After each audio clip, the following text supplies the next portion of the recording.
Bon les abonnés, aujourd'hui moi je lui donne 6,50 sur 10. Ok, j'attends aussi vos notes en commentaire. Bienvenue sur notre page Evra Aquasi, votre ingénieur en génie civil et hydraulique, avec la santé toujours surdimensionnée. J'espère que vous allez bien. Ok, on va évaluer ma stagiaire. On va l'évaluer aujourd'hui. Elle me suit pratiquement sur tous mes chantiers. Au bureau, on travaille ensemble. Donc on va voir si elle arrive à assimiler en fait voilà, tout ce qu'elle fait avec IEK en fait.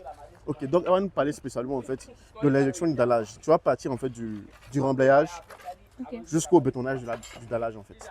C'est bon? Ok, nous te goûtons. On va te noter à la fin. Ok. Ok, allons-y. Déjà, avant d'effectuer le remblai, nous avons rigoureusement sélectionné le matériau grâce à un laboratoire. Ok, sélection du matériau grâce au laboratoire. Allons-y. Après cela, nous nous sommes mis à remblayer par couche que nous avons compacté bien sûr. Ok, remblayage suivi de compactage par couche. De combien?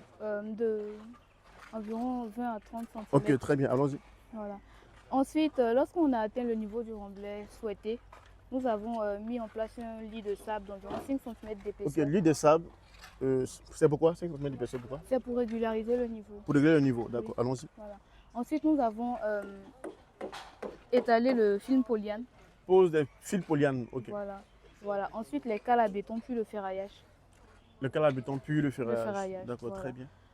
Pour le bétonnage, nous avons utilisé la technique des joints secs. D'accord, explique-nous pas des joints secs. Ok. Dans vos vidéos passées, vous avez dit qu'on allait procéder sous forme de damier. D'accord. Voilà. Donc nous avons coffré une surface de environ 25 mètres carrés. Ça c'est un peu plus ici, c'est un peu plus ici à cause des dimensions du terrain. Ok. Voilà, que nous avons coulé par-ci, par-ci. Okay. Donc raison pour laquelle on voit tous ces vides là. Effectivement, c'est ça. On voit tous ces vides par là aussi. Filme là aussi, oui. Ces vides là en fait. Voilà. Ok, il n'y a pas de souci. Pour permettre en fait de réduire tous les risques de fissuration qu'on pourra avoir ici. D'accord, c'est bon? Oui, c'est bon. Ok, viens, allons au niveau de ce poteau circulaire là. Bon, ça ce sont les piliers en fait de la mezzanine. Ok. On ne va pas les réaliser maintenant en fait. Donc comment on va faire en fait pour... Quelles sont les dispositions qu'on doit prendre à ce niveau? Je t'ai déjà dit ça. Okay, allons-y. Ok.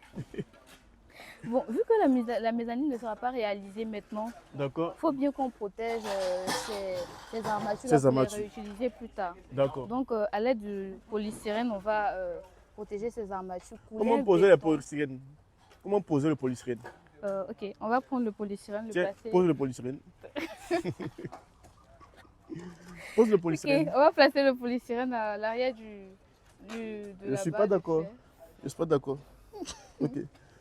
Allez visualiser la vidéo antérieure, vous verrez cette technique. Comme c'est la vidéo, je ne lui dis pas. Voilà. Mais je vais la chicoter après. Elle n'a pas suivi en classe à ce niveau. Elle n'a pas suivi en classe. Ok. Maintenant, le bétonnage de ces différentes zones-là a été effectué hier. Ce matin, qu'est-ce qu'ils ont fait en fait pour éviter les fissures? Qu'est-ce qu'ils ont fait? Ils ont arrosé le béton. Comment on appelle ça? La cure du béton. La cure du béton. Ok. Bon les abonnés, aujourd'hui moi je lui donne 6,50 sur 10. 6,50 sur 10 en fait. Ok, j'attends aussi vos notes en commentaire. Ok, donc restez connectés pour la suite des travaux. C'est normal, hein. Voilà, elle ne peut pas tout connaître, elle ne peut pas tout assimiler en même temps en fait. Voilà, mais elle a dit l'essentiel pour vous dire vrai. Elle a dit l'essentiel. Donc au fur et à mesure qu'on va avancer, au fur et à mesure qu'on aura des chantiers, qu'on aura des travaux aussi, elle pourra assimiler de façon parfaite ces travaux-là aussi. Et puis bon, un an après, elle pourra diriger même des chantiers seuls. Pourquoi pas? Ok, donc merci à tous, merci aux abonnés à GNH, notre entreprise. Merci pour vos likes, vos commentaires. Merci et ensemble, nous serons plus forts. Merci.